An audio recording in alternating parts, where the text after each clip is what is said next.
ఆనాడు 2004 కంటే ముందు విద్యుత్ పోరాటాల్లో కాంగ్రెస్ పార్టీతో కలిసి పెద్ద ఎత్తున పోరాటం చేయటమే కాకుండా ఈ రాష్ట్ర ప్రజల కోసం ఆనాటి కాంగ్రెస్ ప్రభుత్వాల ద్వారా తీసుకొచ్చిన అనేక సంక్షేమ కార్యక్రమాల్లో వారి ఆలోచనలు కూడా పొందుపరిచి తీసుకొచ్చిన విషయం కూడా మనందరం ఈరోజు గమనం చేసుకోవాల్సిన అవసరం ఉంది.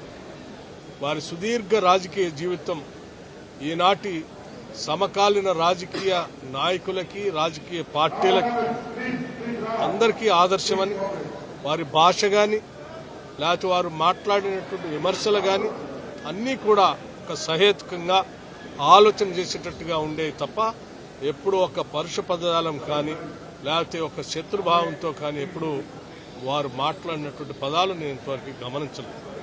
చిన్నప్పటి నుంచి వారిని మహబూబ్నగర్ జిల్లాలో రాజకీయాలు మొదలు దగ్గర నుంచి కూడా వారిని గమనిస్తున్నటువంటి వ్యక్తిగా అత్యంత అభిమాన నాయకుడిగా మేమందరం వారిని చూస్తాం. అటువంటి సురవరం సుధాకర్ రెడ్డి గారు వారి అంతిమ పార్థివ దేహానికి నివాళులు అర్పించడం కోసం ఈరోజు ప్రభుత్వం తరఫున రాష్ట్ర ముఖ్యమంత్రి రేవంత్ రెడ్డి గారు యావత్ కేబినెట్ మొత్తం కూడా నిన్న ఒక తీర్మానం చేసి సంతాపం తెలియజెప్పడమే కాకుండా ప్రత్యక్షంగా ఇక్కడ మగ్ధం భవన్కి వచ్చి కూడా వారిపైన ఉన్నటువంటి అపారమైనటువంటి గౌరవం చూపించాలనే ఆలోచనతో ప్రభుత్వం అధికారుల అంచనాలతో చేయటమే కాకుండా అందరం వచ్చి వారికి ఘనమైన నివాళులు అర్పిస్తున్నాం.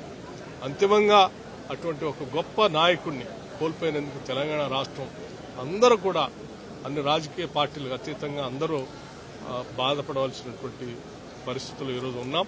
అంతిమంగా ఆ ఘనమైనటువంటి గొప్ప కామ్రేడ్ ఈరోజు రాష్ట్రంలో మనందరి నుంచి దూరమయ్యారు. అటువంటి ఘనమైన కామ్రేడ్కి చివరిగా లాల్ సలాం అని చెప్పి వారికి నివాళులు అర్పిస్తూ వారి ఆత్మకి శాంతి చేకూరాలని, వారి కుటుంబానికి ఈ రాజకీయ పార్టీలు కానీ ప్రజాస్వామ్య విలువలు కలిగినటువంటి వాళ్ళందరం అండగా ఉంటామని, వారు ప్రత్యేకంగా సిపిఐ పార్టీకి కూడా నేను ప్రత్యేకంగా వారు కోల్పోయిన లోటుని వారికి కూడా సానుభూతిని సంతాపాన్ని తెలియజేస్తూ ముగిస్తాము. జోహార్ కామ్రేడ్ సుధాకర్ రెడ్డి గారికి.